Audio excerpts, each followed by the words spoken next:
You are tuned in to Love Your History, hosted by Preston Love Jr.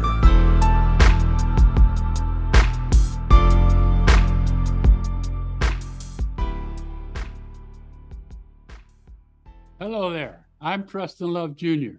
I want to welcome you to our monthly broadcast and on Love Your History with me, Preston Love Jr., your host and the talker, mostly.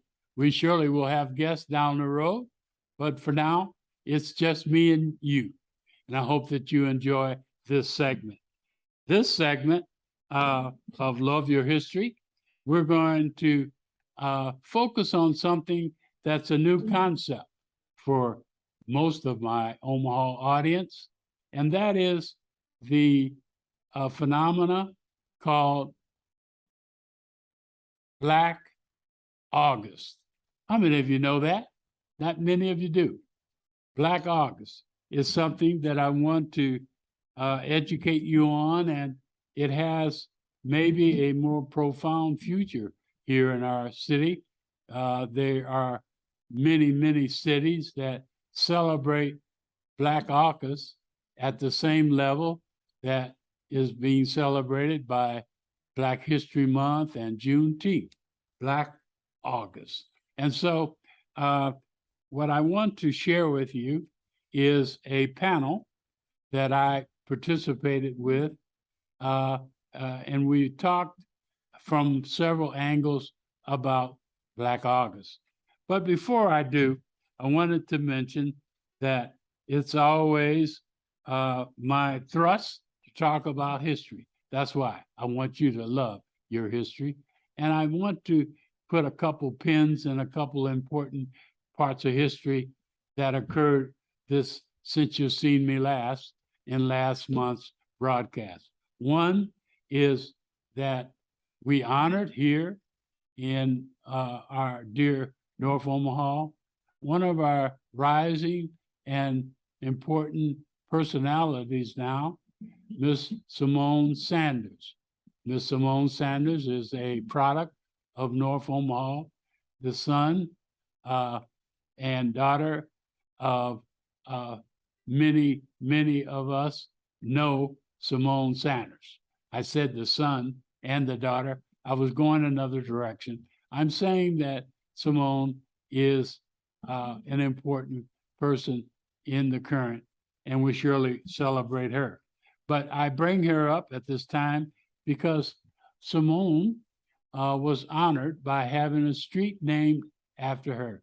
Right at not too far from here, she was honored at the corner of 22nd and Sprague, where she grew up and where her mother, Terry Sanders, still lives, and her street was named after her in the Simone Sanders Way, I believe it's named.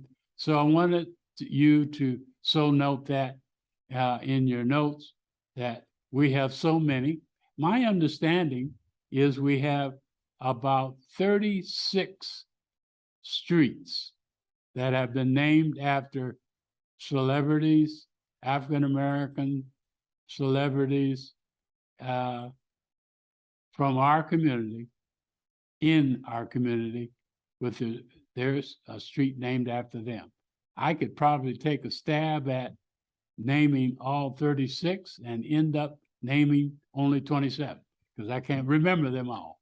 I surely know a lot of them, including my father, Preston Love Sr., the street is named after him on 24th Street between Lake and Ohio.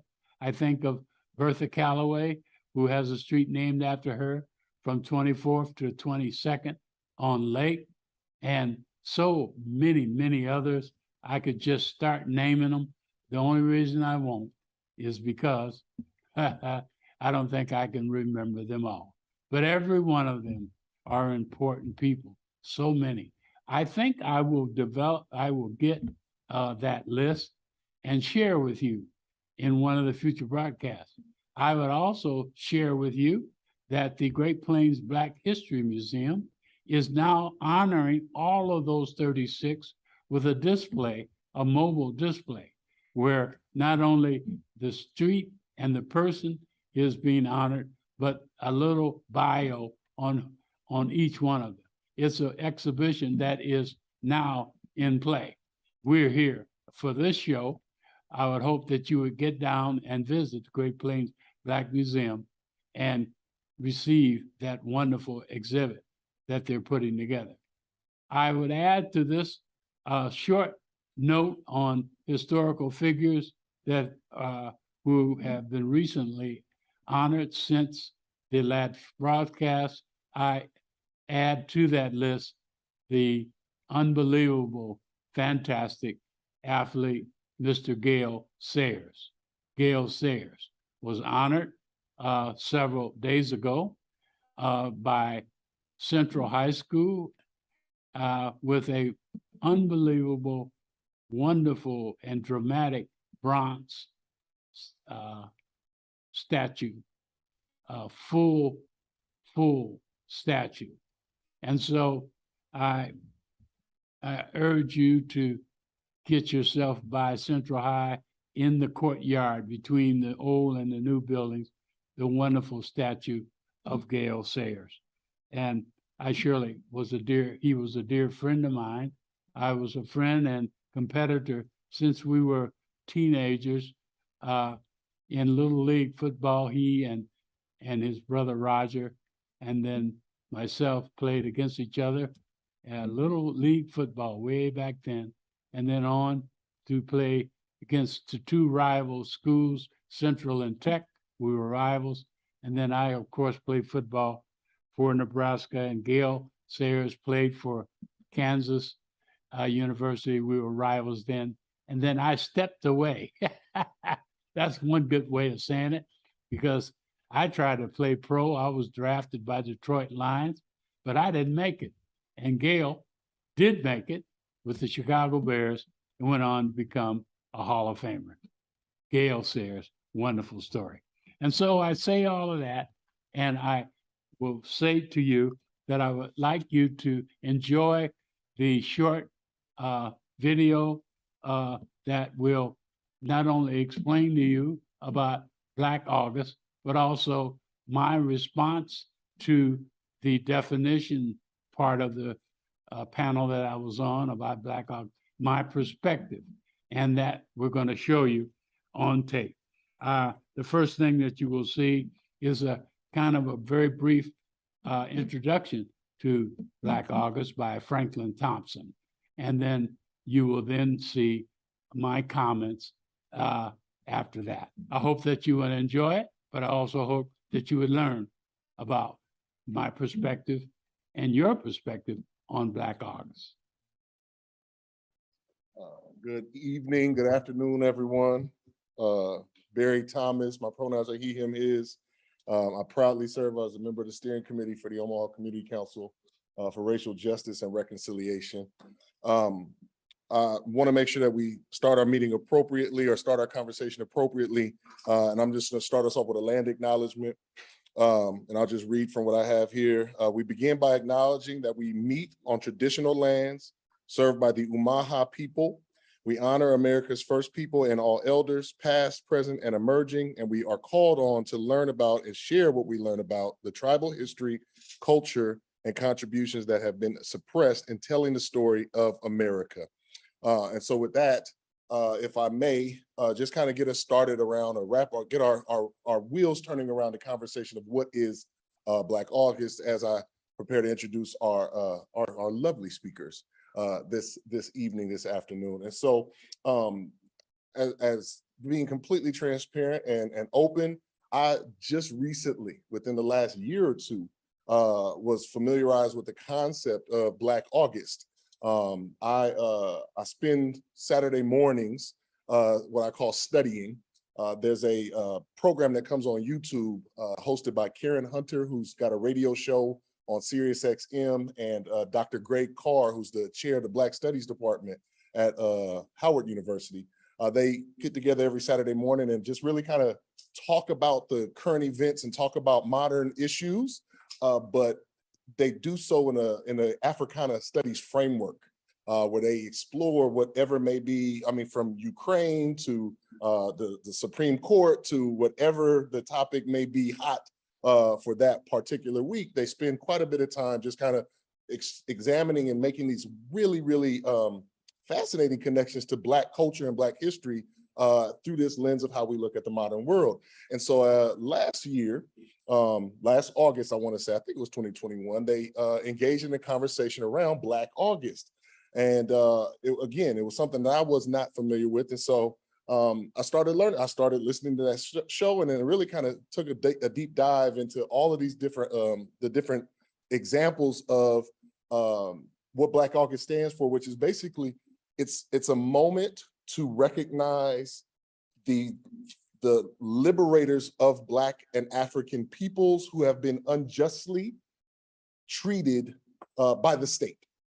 And, you know, if I could make it a one sentence, I think that would be the one way I can define what Black August is. It's a way of remembering any and all peoples who have fought for Black liberation and been unjustly treated by the government. And so if you could think about the spectrum of how long and how deep, you know, the centuries long way of examining the injustices offered upon or put upon people, not just Black people, but people who sought to help Black people receive freedom. You know, interestingly enough, and I should also add, and it's also kind of evolved into additional conversation about mass incarceration of Black bodies at the same time. So it originally kind of started out in the 70s, and I don't mean to steal our presenter's thunder, but it really just started off as a conversation originally about, you know, the Black Panther Party and those individuals who were fighting in the Black Panther Party who were being investigated by the Federal Bureau of Investigation, and being in Malcolm X and Martin Luther King, and the work that was being done serendipitously to, you know, basically track and monitor these people who were trying to give humanity to Black people within these United States. But I also would ask you to consider framing it outside of just the walls of these United States, because throughout the Caribbean, throughout Africa, if you even think about Nelson Mandela and the years that he was incarcerated unjustly for trying to fight for liberation of Black bodies in South Africa, there's a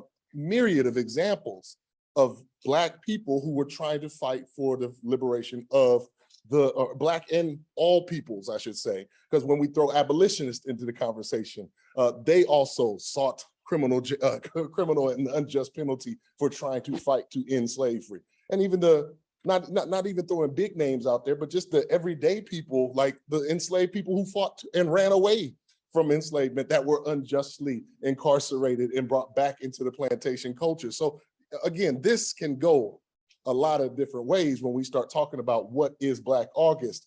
And I brought this to our steering committee for consideration a few months ago.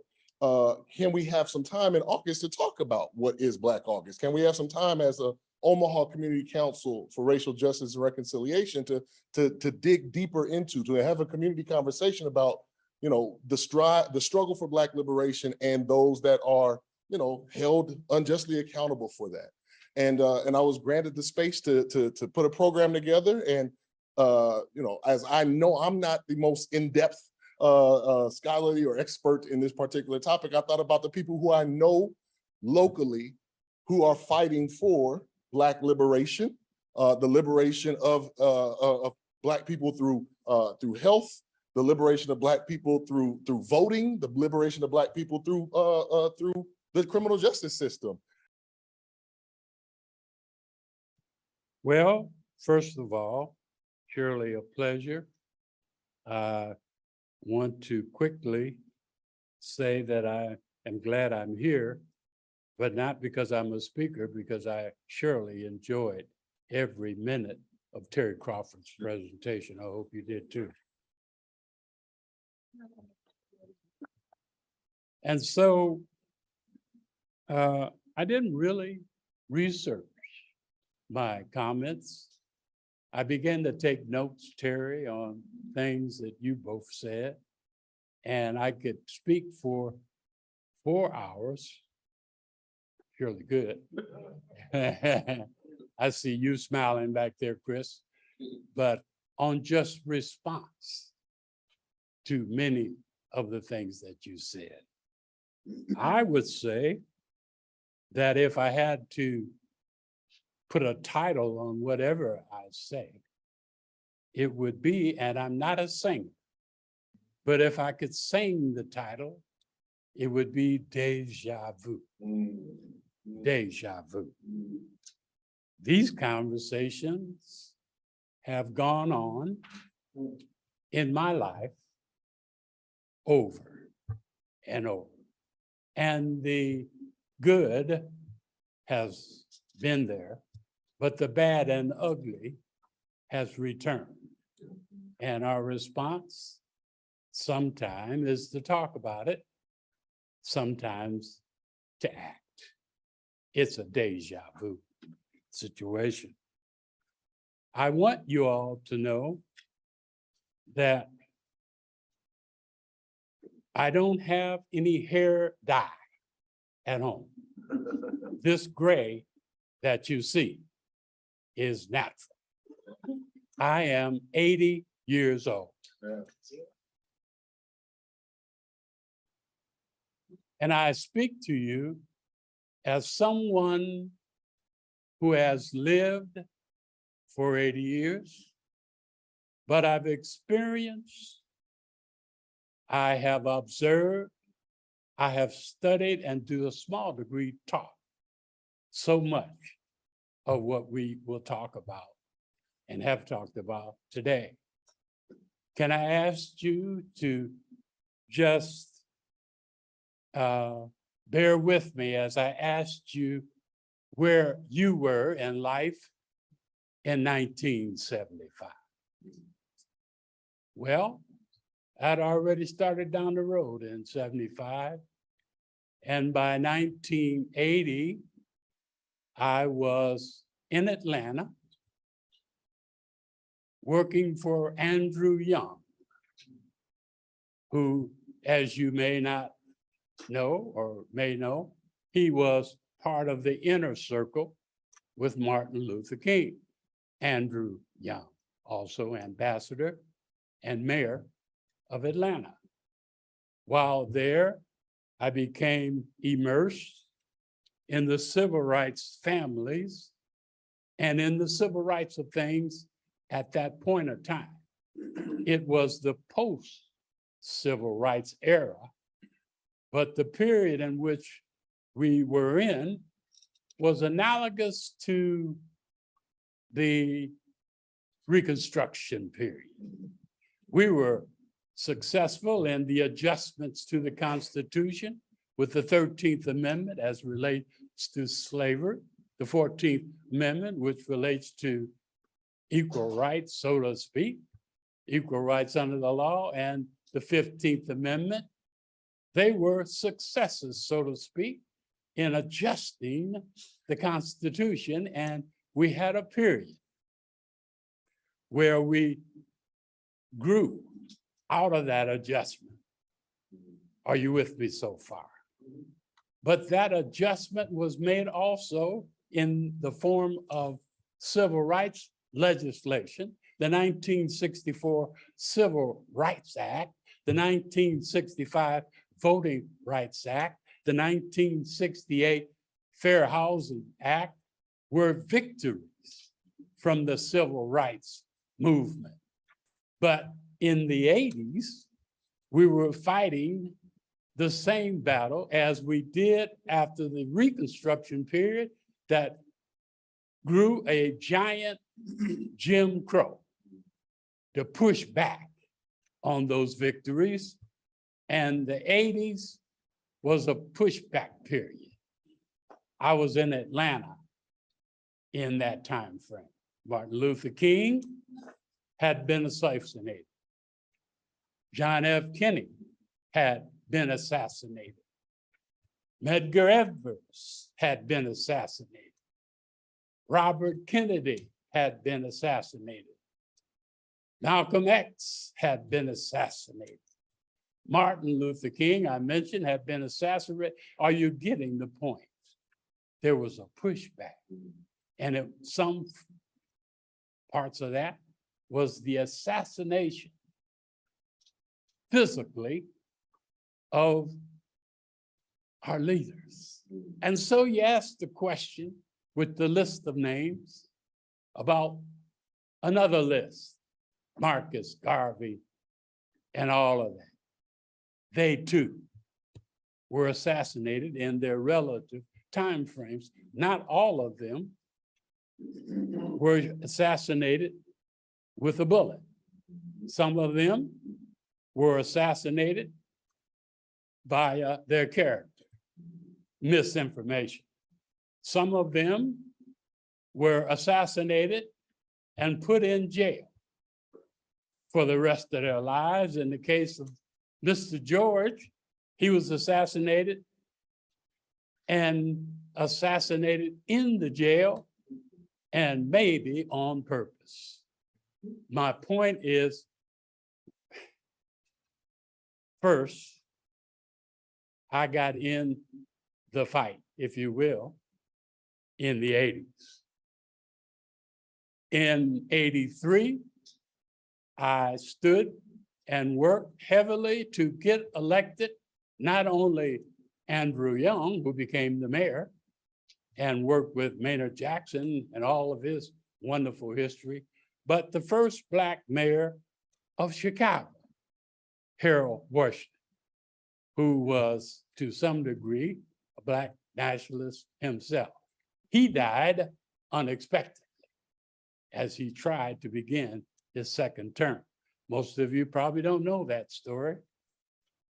Harold Washington was a giant of a man.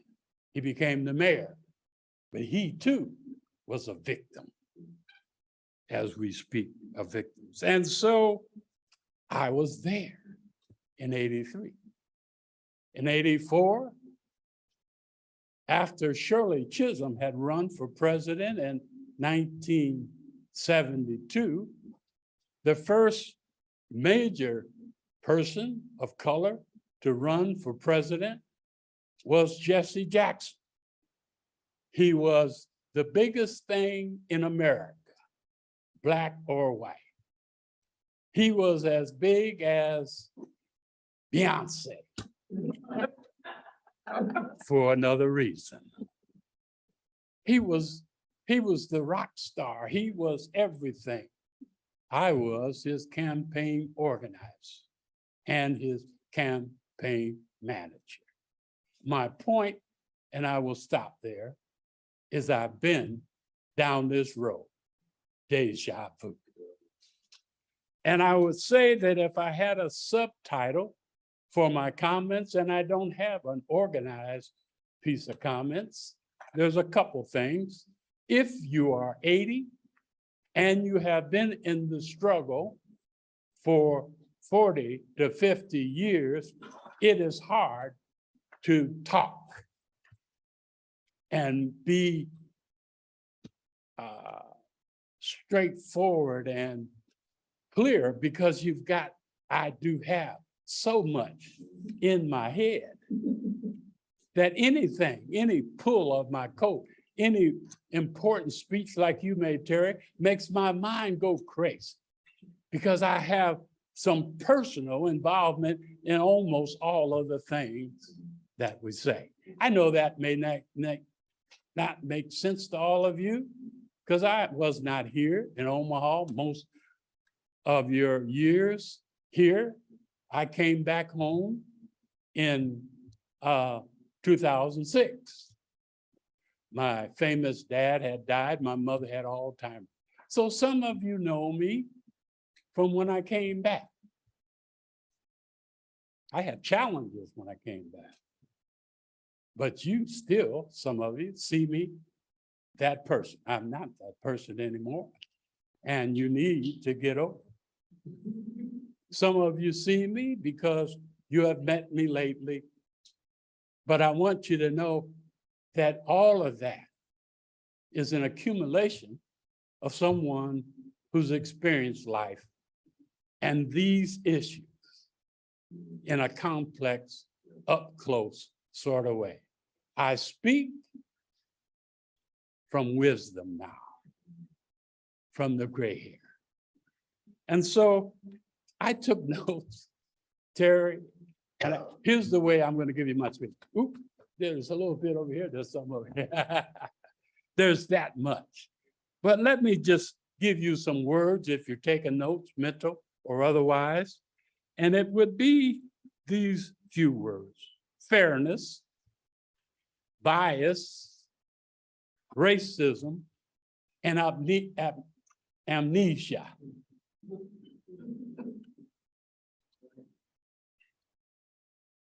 Amnesia, yes. Racism, biases, and fairness. My concluding comments in about 2 hours, I'm kidding, will be that silence is no longer an option. No matter what we talk about, how we get into it, how we agree or disagree, we're at a place in time that only someone 80 maybe can give you that perspective. We're in a place of time where silence should not be an option. It was not a silence was not an option in the Reconstruction period. Great things happened there. Silence was not an option in response to Jim Crow, the civil rights movement. Silence should not be an option. As we sat at the table, my friend William King began to start a list that I could finish, but he said things like, wow, we're divided. There's divisiveness. And he stopped because we were interacting, but I could add to that list supremacy, white supremacy, and hate, and divisions of all types, and disrespect for women, and ignoring our youth and the earth that they will live on. Some call that focused on climate change. What it really is being irresponsible to our kids and our grandkids. What kind of earth are we going to leave them? And the other part of that list, William, is being irresponsible and being too silent about the obvious, the misinformation and lies. And even war. Can you imagine when we go from this place and go to our homes, that when we get there, it would be devastated by bombs and our family would no longer be living? Imagine that. We can't even be silent on war, because what we may leave our children with is nothing if we do not become more than just a great conversation. I want to mention, part of your introduction is, what does all of this mean to us right now? Well, let me go back just a little now. You mentioned, Terry, in your comments, Vivian Strong. And so did Franklin. How many of you know, by show of hands, the story of Vivian Strong? I think the answer is half of you. All of you raised your hand. But I'm not sure you know the story of Vivian Strong, and I don't have the time to develop it. But believe me, she did not deserve to die. And believe me, the police that were called because several little girls were having too much fun, somebody called the police. And Vivian Strong, was shot in the back of the head amongst so many witnesses. She was a stone throw from her own house. I was with her brother 2 days ago. He cannot get all of that out of his head. And the police was found not deserving of any penalties. I used of my list of words, bias. That policeman, I do know his name, but that policeman was biased. He was angry, if you know the whole story. He was trigger happy. He said, I let him know, you better stop or I'm going to shoot. Shoot from little girls playing the music too loud? I wouldn't have stopped. I wouldn't have believed, well, today I would, but in those days, you wouldn't have believed that there was really going to be somebody shoot you because of that. Come on.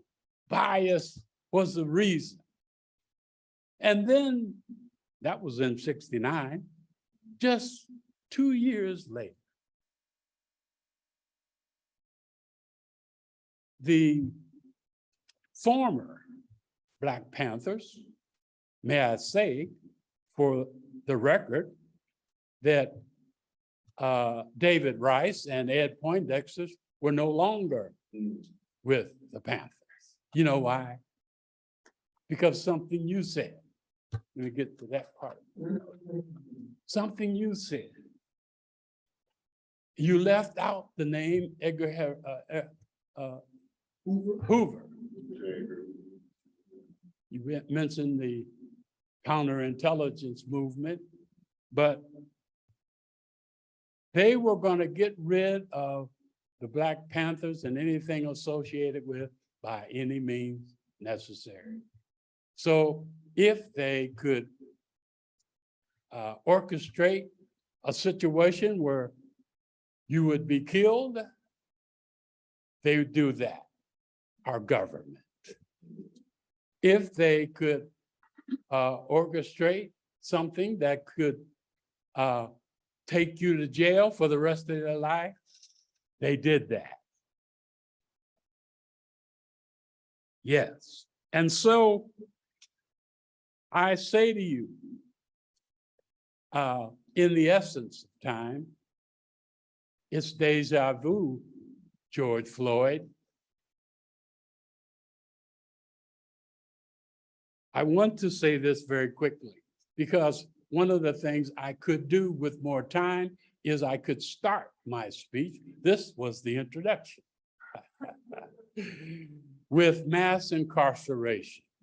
But I don't feel comfortable standing before you as a man of wisdom to talk to you about mass incarceration, because mass incarceration is the result of what I should be talking to you about, which is an unjust criminal system that begins to be biased and unfair. When they take a high school kid out of high school and charge him with something, he's in the system. So charging the prosecution level is one part of the criminal justice system. Is unfair and it is biased. And then the idea of going before a unbiased and fair judge is only 50-50 at the best. That's part of the system. And then there is how much will this judge sentence somebody to prison who maybe could be helped in other ways. That's part of the criminal justice system. It's not fair. It is unbiased. And then when you get into the system that calls for a sale for 2 people, they may have 6 in there, and they may keep them there for 24 hours without ever letting them go outside. That's only part of the story of mass incarceration, because when you do that in the aggregate, you got masses of people incarcerated. That's what, but it doesn't end there either. Terry, no, you should know, is that how do they prepare those who are incarcerated to come out and be productive students? There's little of that going on. There's efforts, but it's small. And so I say to you, with the half hour I have left, I say to you, let me give you a horrible example. Ed Poindexter. He was with his friend David, a former member of the Ku Klux Klan. Yeah, that's really a slip. That is a dotted line in my mental process. But they were former members of the Black Panthers. And what was going on nationally is J. Edgar Hoover was they wiped out, they said publicly and otherwise, we're gonna wipe this group out because, they're a threat. They may even try to storm the Capitol. No, they didn't say that. And so they focused on them. And so right in 1970, a crime, it surely was a crime. Let me go on the record, a crime happened. And a policeman was killed, his partner was injured, but Ed Poindexter and David Rice did not do it. They were orchestrated to be done.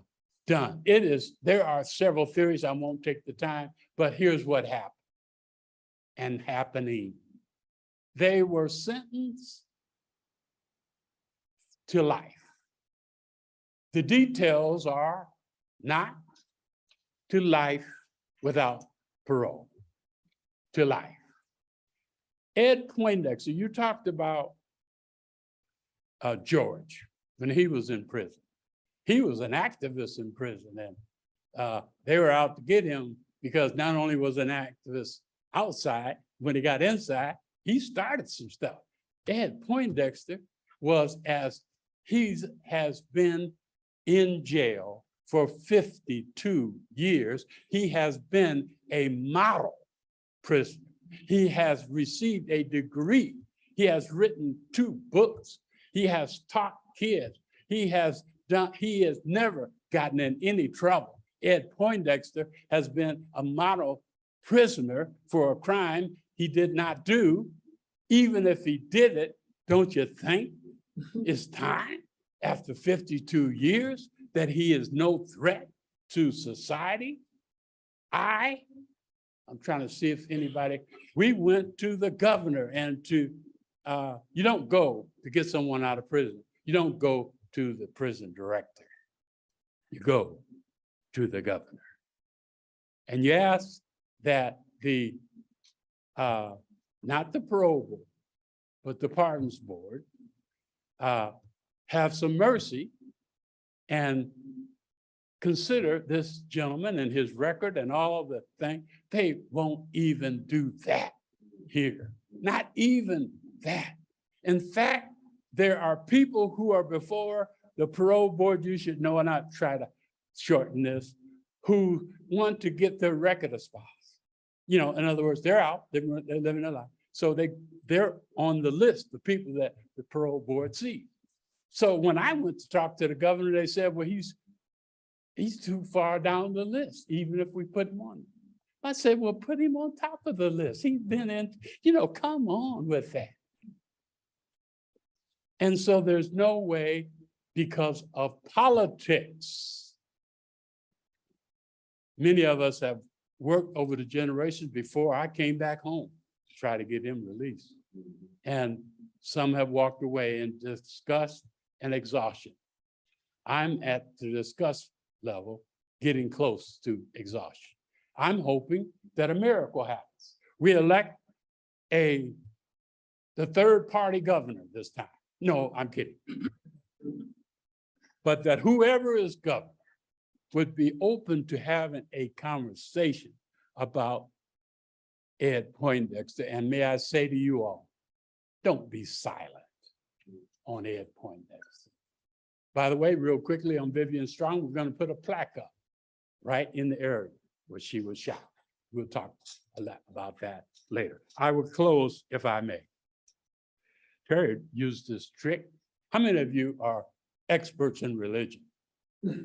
Well, I'm Pentecostal, and I know lots of Baptists. Let me show you a technique. And in closing, and then I'm going to talk for another 15 minutes. Yeah, but Terry, you know you use that, but I am going to close. I want to say this, that this idea of August, Black August, is one that I think the time is now for us not to be silent on that, because it gives us another avenue to have honest, straightforward, historical conversations about important things. Hold your hand up if you have gone with me on my annual tour down south. Look at that. Look at that. But when we go down there, we don't talk theory. We go to Martin Luther King's room that he was in the night he slept before he was assassinated. We look in the room at the truth. And so we need to have these conversations. And Black August provides us the forum to have it. Partly the reason why we haven't had it, by the way, when you ask people to hold up their hands, have you ever heard Black August? I proudly stuck my chest out and held up my hand.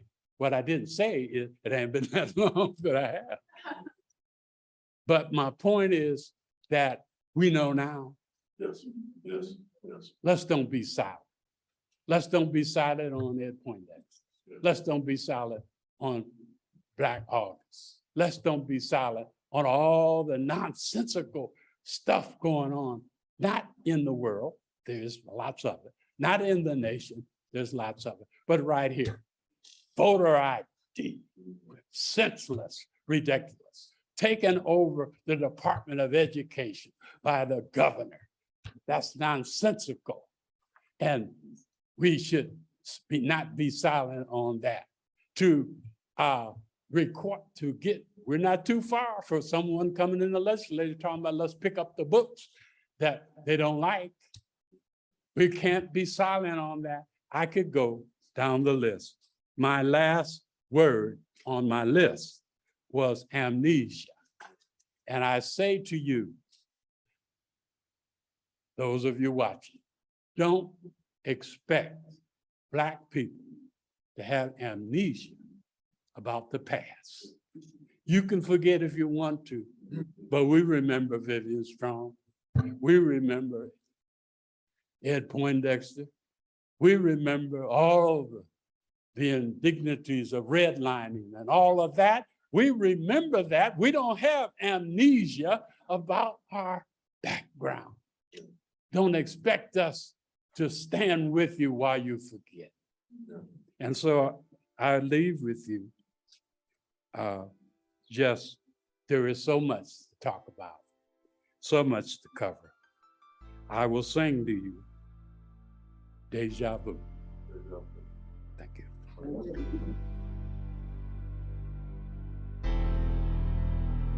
This has been Love Your History, hosted by Preston Love Jr. If you'd like to leave suggestions, email us at ewcfacts@gmail.com. That's ewcfacts@gmail.com. This is an EWC Communication production.